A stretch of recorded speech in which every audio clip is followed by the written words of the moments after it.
Alright, so this is Nick's Lock and Security back again. So after we decoded that forward key, I wanted to demonstrate how to cut a key on this machine.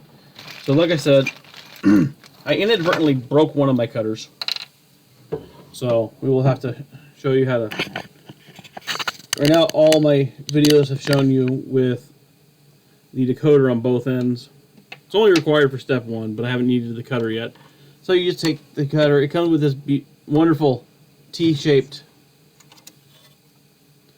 Allen wrench to get the parts out. And you just stick it up in the hole till it stops. Again, tighten. Once you think it's tight, try a little more. So I have a HU101 test blank. I always recommend having a bunch of these test blanks on hand because they're cheap. I think these ones were $7 for 10, considering a actual customer blank costs anywhere from $10 to $15 or more for the transponder chip. Breaking a 70-cent key is a much better option on that. So we put that in. It still lines up exactly as the other one did.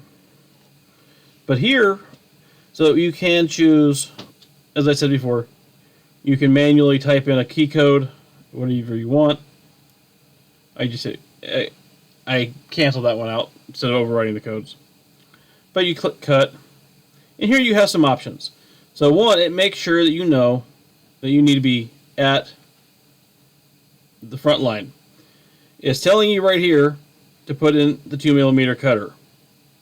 Its cut depth is set here. This is not a non-conductive key. This is the default cutting speed. Most of these are all the default setups. You hit cut. It is warning me to make sure that I use the 2mm cutter.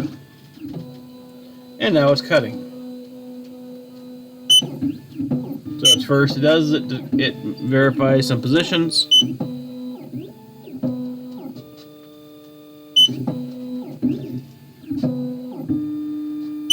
Make sure everything's lined up. And then becomes the horrid noise of a CNC mill.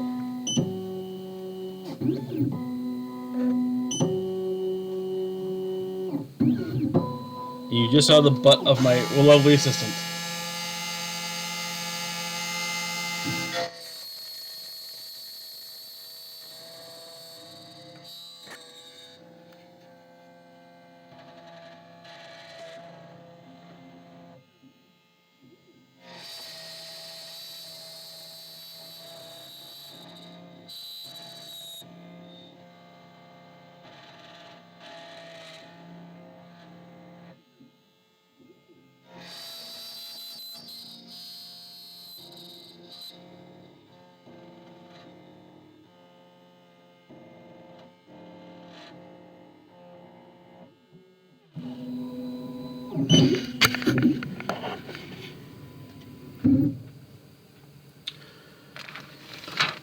And then you have to gotta brush off. It does come with this very high tech, very expensive carbide system cleaner, also known as a paintbrush.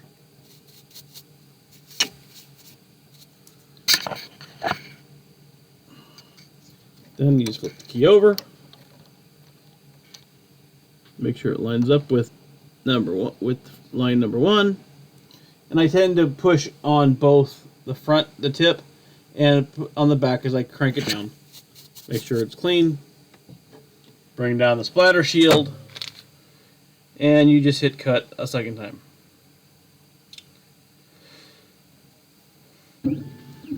So the advantages of the mechanical key is, one, you make sure it decodes properly. The other reason is you give your customer a spare key they throw in their glove box. So in the inevitable day when they lose all their keys, they at least have a hard copy of what the key is supposed to look like.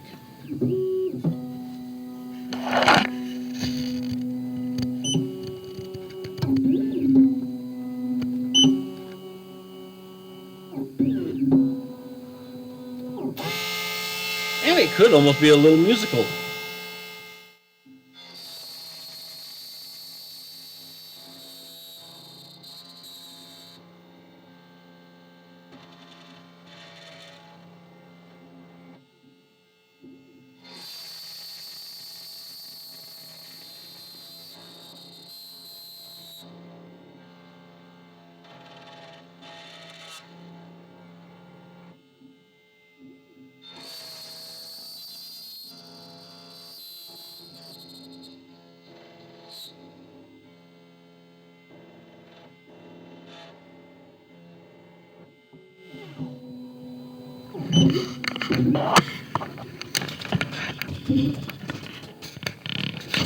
And then the high-tech systems cleaner.